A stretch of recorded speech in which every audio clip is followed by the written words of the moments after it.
Folks, something happened in New York City this week that I want you to hear about. Because the new mayor of New York City, and I want you to really absorb this, the new mayor of New York City was asked about rape, specifically why rape is skyrocketing in his city. And his answer, was essentially, well, it depends on what you mean by rape. Now, I have been behind this microphone for a long, long time, and I have seen mayors say some truly spectacular things, but I want you to sit with that for a second. Rape is going up in New York City. A reporter asks the mayor about it, and the mayor, Zohran Mamdani is his name, I'll let you figure out the political affiliation, points to a legal technicality. A legal technicality. The women of New York City are not going to be comforted by a legal technicality. But you know what, my friends? That's what happens. That is exactly what happens when you elect a man whose entire worldview is built around the idea that criminals are victims and citizens are the problem. And we're going to get into all of it today. We've got med school deans who couldn't answer a basic biology question under oath. We've got the man who wants to be Attorney General of these United States, racking up support like you wouldn't believe. We've got the D.C. reflecting pool, drained because of vandals on the National Mall. And yes, we are going to talk about the late, great Senator Lindsey Graham and what the New York Times did to him that tells you everything you need to know about who these people are. I'm Rick LeBow, this is Rush Hour, and we are just getting started.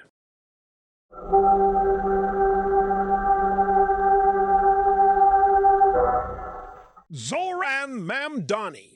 Now, there's a name that New Yorkers are going to have to get very familiar with, because they elected him. They did that. The good people, well, enough of the people, of New York City looked at their ballot and said, yes, that one, give me that one. And now rape is going up, and the mayor is explaining it away with a legal technicality. Let me give you the specifics here, because the specifics matter. A reporter from Pix 11, a fellow named Dan Manarino, good man doing his job, pressed Mayor Mamdani on rising rape numbers and rising felony assault figures that the city council's own data confirms are climbing. And Mamdani's response was to suggest that the numbers are misleading because of changes in how certain crimes are categorized. Now, that is a classic. That is a Hall of Fame deflection. Because, you see, the numbers aren't real. It's just that we're counting them differently now. The rape isn't going up. We're just reporting it differently. The women aren't less safe. We just have a new definition of safe. My friends, I have been watching Democrats do this particular dance for decades, and it never gets less jaw-dropping. The city is on fire, and the fire department is standing there telling you it's actually a very complex lighting situation. Now, let me tell you about Zohran Mamdani, because I think a lot of you outside of New York may not know this man yet. He is a democratic socialist, and I use that term the way he uses it, which is enthusiastically. He is to the left of Bernie Sanders on some issues. He wants to freeze rents. He wants the government running bus lines for free. He wants to tax the living daylights out of anybody who has accumulated any wealth in that city. And now, surprise of all surprises, the city's public safety numbers are heading south faster than a snowbird in November. You know, I've said it before, and I'll say it until they carry me out of here. There is nothing new under the sun with the left. They get into office, they do what they always do, the city gets worse, and then they explain to you why what you're seeing with your own two eyes isn't actually happening. The drive-by media will mostly ignore this story, by the way. They'll run a couple of pieces, maybe, about how the data is complicated and how these things take time and how we shouldn't be too hasty to judge the new mayor. Same as it ever was. But here's the thing. Here is the thing that really gets me about this, and I want you to think about this carefully. These are real people. These are real New Yorkers whose lives are getting harder and more dangerous, and they have a mayor who is, at this very moment, more concerned with defending a statistic than protecting the people who live in his city. That's not governance. That's not even close to governance. That's a graduate school seminar masquerading as a mayoralty. A graduate school seminar masquerading as a mayoralty. I'm going to put that one on a bumper sticker. Now, I want to connect this to something bigger, because this isn't just about Zoran Mamdani and New York City. This is a pattern. This is the pattern. You elect the hard left, you get soft-on-crime policies dressed up in academic language. The streets get worse, and then, and this is the masterful part, they tell you the solution is more of what caused the problem. More social workers, more community programs, more root causes, never ever more police, never ever tougher sentences, never ever a straight acknowledgement that if you stop putting criminals in jail, you get more crime. I know this is not complicated. I know this sounds like something your grandfather could have told you over breakfast. But your grandfather was right.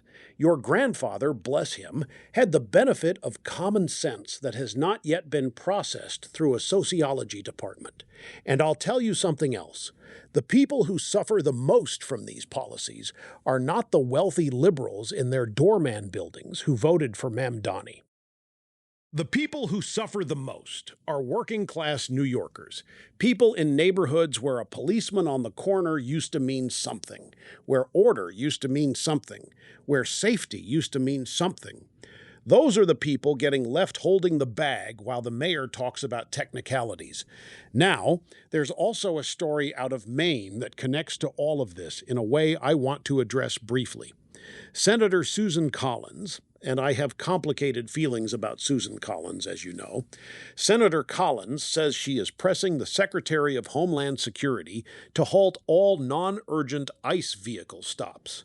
This after a man was shot and killed during an immigration enforcement operation in Maine. Now, I understand this is a tragic situation. A man is dead. That is always serious. But, and this is a substantial but, the answer to a difficult enforcement situation is not to stop enforcing. ICE has a job to do. That job exists because Congress wrote the laws that created it. The laws say certain people should not be here. ICE is the mechanism by which those laws are carried out. The moment you tell ICE to stand down, even on the non-urgent stuff, whatever that means, and I'd love to see who gets to define non-urgent, you have just told the entire world that American immigration law is conditional, that we enforce it when it's convenient and comfortable and nobody gets upset about it. And I'll tell you something, folks. A Clinton-appointed judge just this past week ordered the release of a Cuban national who hijacked a passenger plane in 2003. Hijacked a plane. Served his time, and then ICE caught up with him and was moving to deport him, as you do with criminals who are not citizens.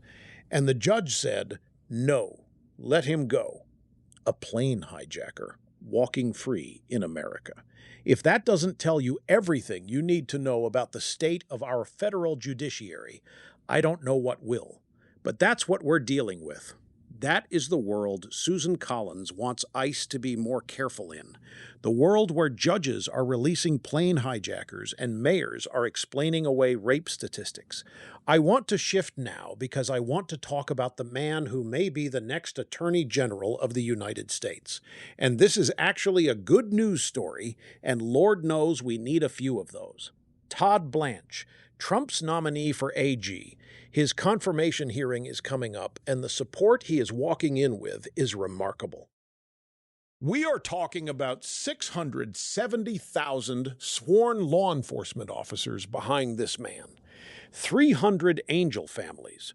And for those who don't know, angel families are the families of Americans killed by illegal immigrants, and they are some of the most heartbroken and most motivated people in this country, plus 100 bipartisan DOJ officials who have worked in the building and know what it needs. You add to that 77 former DOJ officials writing a letter saying, and I'm quoting here, that his record demonstrates he is the right man for the right time. The right man for the right time. I love that phrase, because there is a right time here, folks, after years of a Justice Department that was weaponized against political opponents, that spent its time and your money chasing Donald Trump around courtrooms that let criminals walk and went after parents at school board meetings. After all of that, you need someone who is going to walk into that building and restore the basic idea that the law applies equally to everyone. I believe Todd Blanche can be that man. And clearly, a whole lot of people with badges and broken hearts and long memories in the halls of Main Justice believe it too. Don't doubt me on this one. This confirmation is going to be a fight. The left is going to come at him hard. They always do. They always will. But the support going in is the kind of support that is very hard to argue with.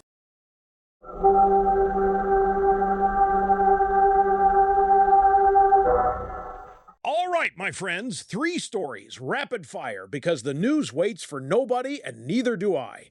First up, medical school deans, UCLA and UCSF, 2 of the most prestigious medical schools in the country, where they are training the next generation of American physicians. Representative Mary Miller of Illinois put a simple question to these deans under oath. Can a non-biological woman, a biological man who identifies as a woman, have a baby? Neither of them gave a straight answer. Neither of them. These are the deans of medical schools, where they train doctors to answer medical questions, and they could not, in a congressional hearing, answer whether a man can get pregnant. Now, I want you to think about this very carefully, because this is not a political question. This is a biology question. We used to learn this in the 6th grade. We had charts. There were diagrams involved. This was considered settled. But these deans have been so thoroughly marinated in the ideology of their institutions that they cannot say the obvious thing out loud in public without risking their careers. That's where we are. These people are in charge of training doctors, your doctors, the people who are going to be looking at your test results and making decisions about your health. Well, it depends on how you define, and there's a spectrum of, and we need to be sensitive to. Representative Miller, to her credit, said it was ridiculous. It is ridiculous. It is so far past ridiculous that we need a new word for it. And by the way, speaking of people who think biology is optional, Elliot Page, the actor, was out this week saying that gender is a quaint myth. And the male-female dynamic is absurd because, and this is a direct quote, animals are queer. Animals are queer. Animals are queer. My friends, I grew up around farms. I have seen how animals reproduce. Nobody told the animals they were queer. The animals were very busy doing something else. The animals are out here just trying to keep the species going, and Elliot Page is citing them as support for the abolition of biological sex. I don't even know what you do with that. I genuinely do not know what you do with that. You just put it in the record, and you let the audience draw their own conclusions. All right, story 2. The D.C. reflecting pool, the iconic, beautiful reflecting pool on the National Mall, sitting between the Lincoln Memorial and the Washington Monument, has been drained for repairs because vandals damaged it. President Trump called the people responsible country-hating sleazebags, and I have to say, that's about the most accurate and succinct description I've heard in a long time. These are people who look at one of the most beautiful and meaningful public spaces in the world, a space that belongs to every American, that connects us to our history and our heroes, and they think, I'm going to damage that. I'm going to take something away from everyone who comes here because of whatever I've decided I'm angry about today. Now, we don't know exactly who did this, but I will note, and you may note this along with me, That the people who tend to vandalize national monuments are not, historically, the people who wave American flags at 4th of July parades. They tend to be the people we've seen tearing down statues and throwing paint and lighting fires in the names of various causes. The president is right to be furious. The American people should be furious. These monuments are ours. They are not props in somebody's political theater, and any person who damages them should face the full weight of the law. Now, finally, and this one I want to give a little time to because it deserves it, the New York Times and Lindsey Graham. Senator Lindsey Graham, who passed away recently from an aortic dissection at 71 years old, a man who gave more than 2 decades of his life to this country in the Senate, a retired Air Force officer, a complicated figure who drove me crazy sometimes and impressed me other times, and always showed up. The New York Times, in covering his death, was uglier to him than they were to a literal terrorist. That's not my characterization. The Federalist did the comparison, and it checks out. The people who run the Times and set the tone for that paper, and look, I have followed that paper for decades. I know who they are and what they believe. They simply cannot honor a Republican senator with any basic decency, even in death, even when a man has just passed away and his family is grieving. This is not journalism. This is a political operation wearing the clothes of a newspaper. And the fact that they can treat a terrorist with more basic human courtesy in print than a United States senator, a man who wore his country's uniform, tells you every single thing you need to know about what that institution has become. The good news, and I want to end on this, is that South Carolina has done the right thing. The governor has appointed Darline Graham Nordone, Senator Graham's sister, to serve out the remainder of his term. She was sworn in recently. First female senator in South Carolina's history. That's a beautiful thing.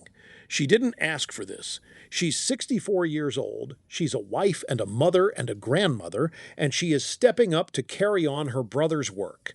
That is family. That is duty. That is exactly the kind of thing that the people who write snarky obituaries at the New York Times will never, ever understand. Lindsey Graham, whatever your feelings about him, and folks, you know I had mine, he loved this country. He served this country. He deserves the honor.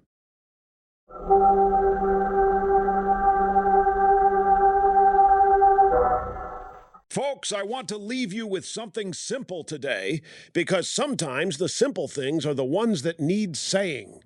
What connects all of these stories? The mayor explaining away rape statistics, the med school deans who can't answer a biology question, the judge letting a hijacker walk, the reflecting pool drained because somebody hated their own country enough to damage it.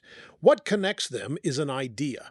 The idea that the people running things have decided that common sense is the enemy, that what you see with your eyes and know in your gut is somehow less valid than what they have decided to believe in their faculty lounges and their editorial meetings and their courtrooms. And they're wrong. They have been wrong before, and they will be wrong again, and the American people, given a fair shot, figure it out. That's what makes this country different. Not the government, not the institutions, the people. The people who show up every day and do the work and raise the families and notice when the numbers don't add up and have the courage to say so. Trump has a primetime address coming up Thursday night. He's calling it big news about free and fair elections. I don't know exactly what it is. He doesn't tip his hand easy, but I'll be watching, and you should be too. We'll have full coverage and full commentary right here on Rush Hour. And the Trade Fraud Task Force, by the way, buried in the news today, has topped $1 billion in recoveries in its first year. $1 billion, clawing back money from people who were cheating the American trading system.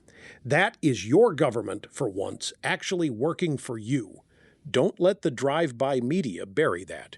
You deserve to hear the good news, too, my friends. And there is good news.